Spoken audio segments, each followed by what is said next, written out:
Josh here. There was a big sale on TCGPlayer over the weekend. Whatever you purchased, you got so much back in store credit. Big thing every year that they do. And I had been watching to see how the sorcery market would be affected. And man, a whole lot of non-foil cards really moved up in price. Funnily enough, it didn't seem to me like too many foils really did anything. It was almost all non-foil cards that saw significant price jumps. And it was Auroran Legends that saw a huge number of cards jump up in price. So let's go through it. I will say right up front, this was a big sale. People were able to get that store credit. So I don't know if these prices will hold. But with the release of Gothic and all the new people that we're seeing enter the game, I don't know that a lot of these cards will ever return to the prices that they were at prior to this sale. So if you missed the boat, you may have missed it. Now, it could be once we get into June or July of next year that some of these prices have really started to come down again because the meta with Gothic has really firmed up. And that could probably actually happen as early as April even. And so because of that, maybe some of these cards aren't seeing play, so their value drops.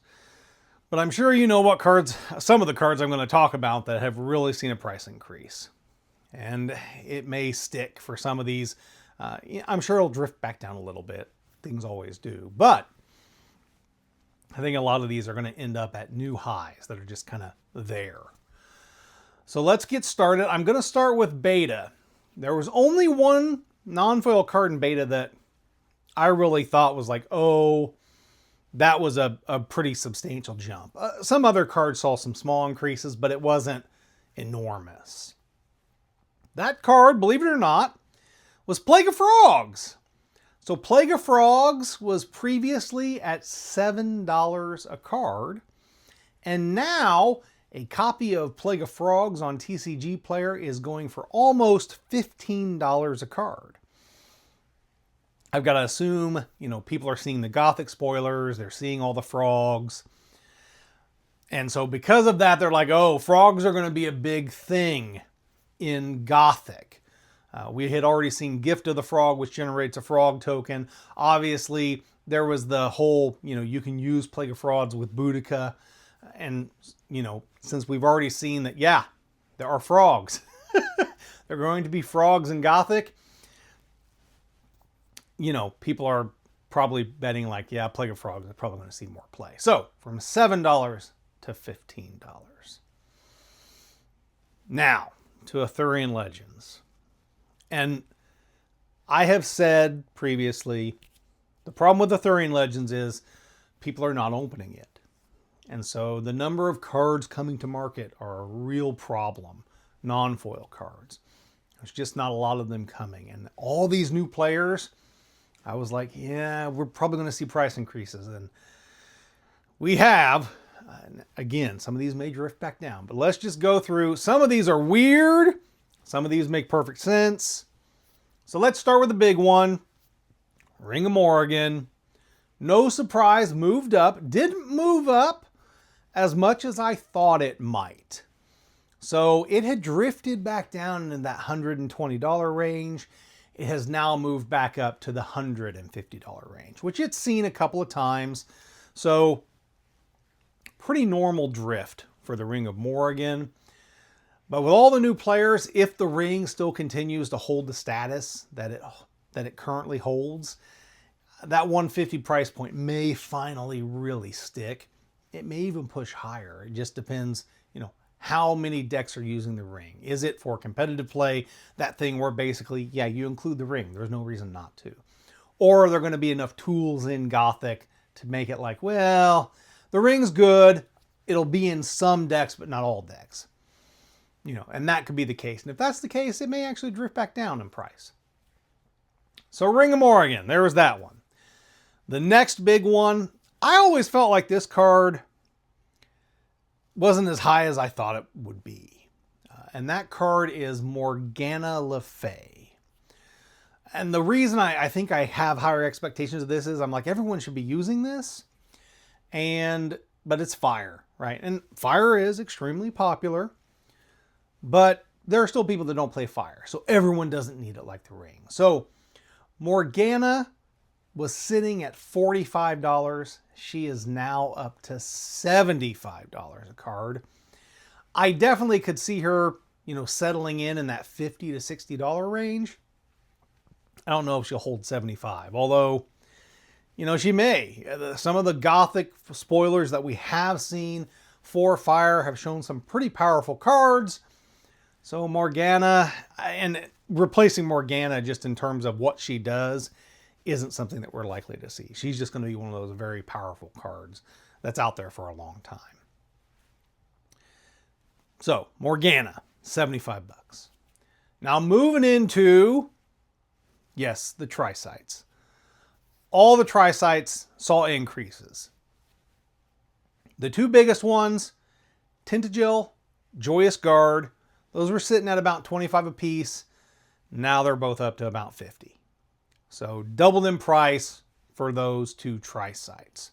The other ones, Glastonbury Tour, was sitting at 35. It had seen 50 for a while, and then it kind of drifted back down to 35, back up to 45. So oddly enough, it didn't make it to its $50 mark that it had held previously, which I think is funny. And maybe that could be because people think the meta is shifting, and the color combination of Glastonbury,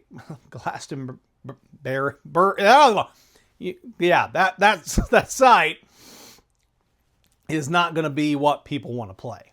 That's what I'm thinking is maybe the thought that's going on behind that. Finally, Carleon upon Usk.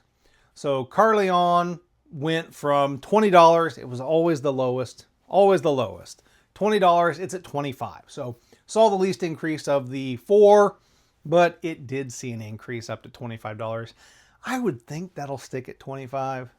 I could be wrong. Next, let's get into the surprises.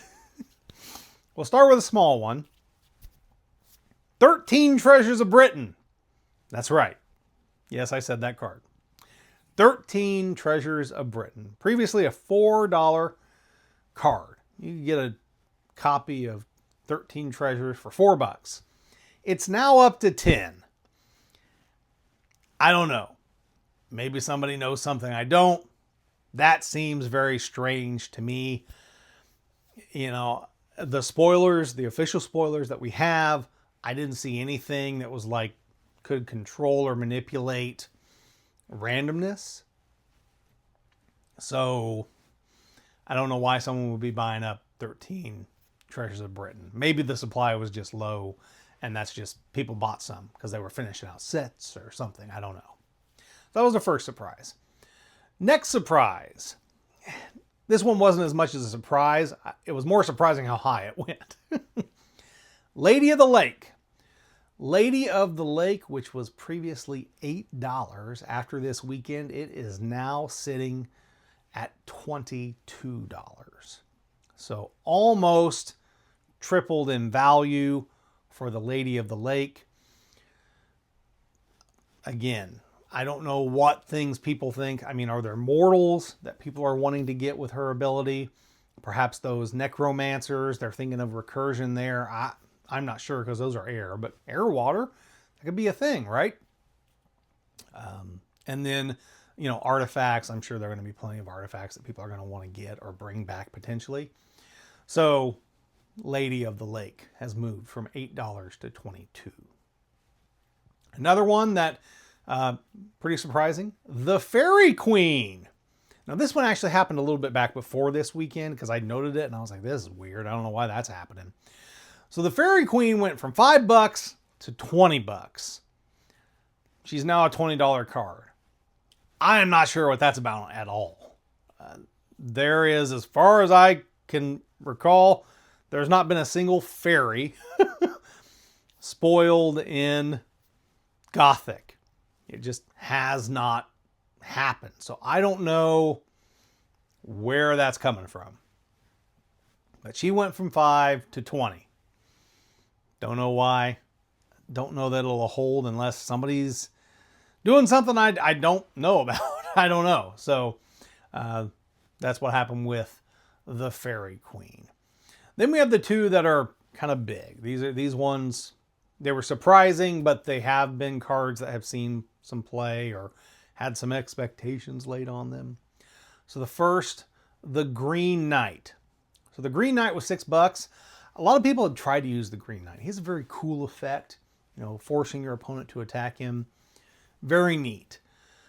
But he just never didn't, you know, he just didn't really see a lot of the play and the tournaments and that type of thing.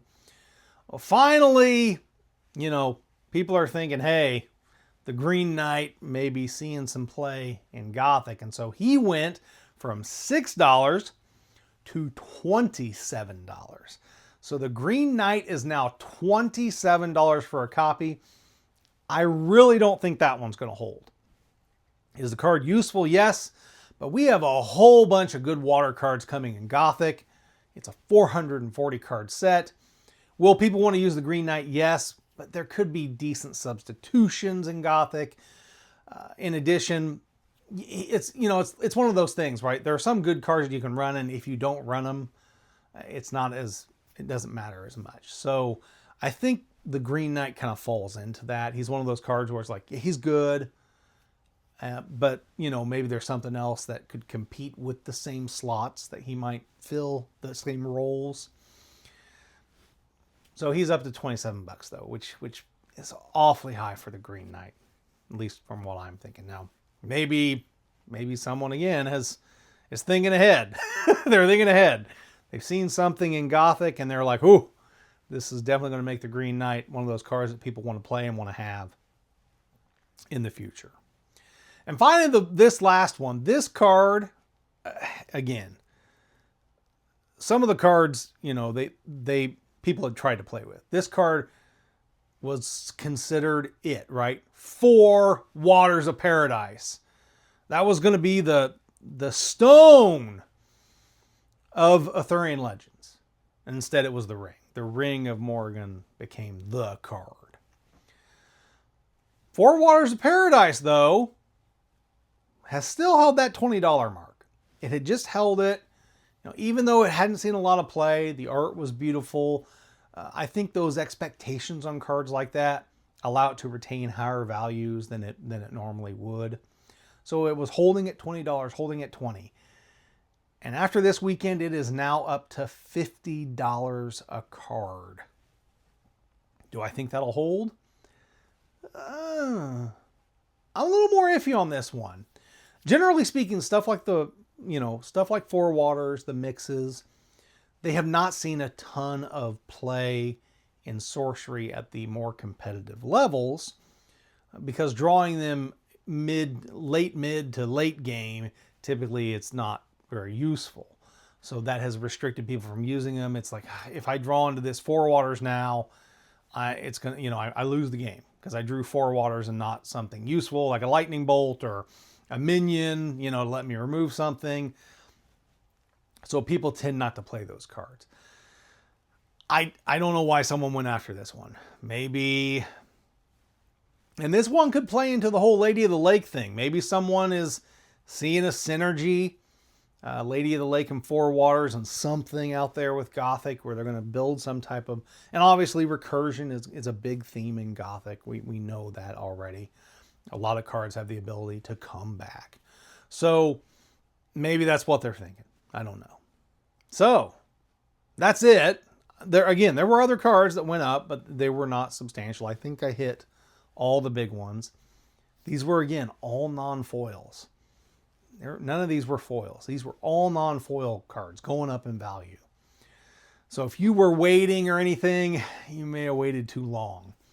And that was, I think, in prior videos, I've been urging people to go ahead and get their pieces from Auroran Legends, just because I was afraid something like this might happen. And I had totally forgot about the whole Black Friday thing on TCGPlayer and where that could do. Now, you may still be able to get, these cards at the lower prices on other marketplaces like the Discord marketplace or the Facebook marketplace.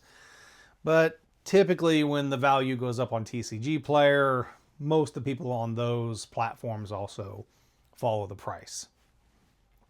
So may have waited too long, maybe not. You could wait and see if they drift down. But again, there are just the factors with Auroran Legends. People aren't busting it. Opening Auroran Legends is a huge roll of the dice. You don't get very many uniques. You can have boxes that are just, so bad. Boxes that are just absolutely awful. So, and now we have all these new players coming with Gothic. I mean, it's just happening. Seeing it all the time. New players. All the platforms. They're going to want these cards. So, if they do come back down, maybe in the immediate future they'll come back down a little bit. But a bigger decrease back to these levels, which again, it may never happen. I don't think we can expect to see something like that until at least late spring next year, once we've gotten past all the hype of Gothic, gotten past Sorcery Con, and all of those things. Just my thoughts, what I think may happen. Get ready. This is the week. We're finally going to get open Gothic. And it is going to be a fantastic time.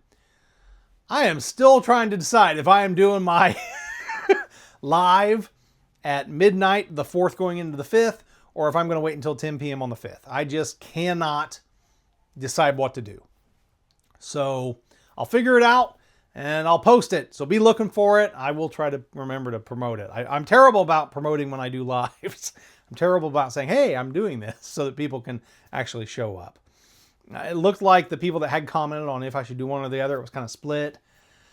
I think what it's really going to come down to is, do I have the product in hand? If I have product in hand, I can do a midnight thing. If I don't, I probably can't. So we'll see. Heck, I may not even have product on the 5th. I may not be able to do it at all. But that's it for today. As always, keep on contesting the realm!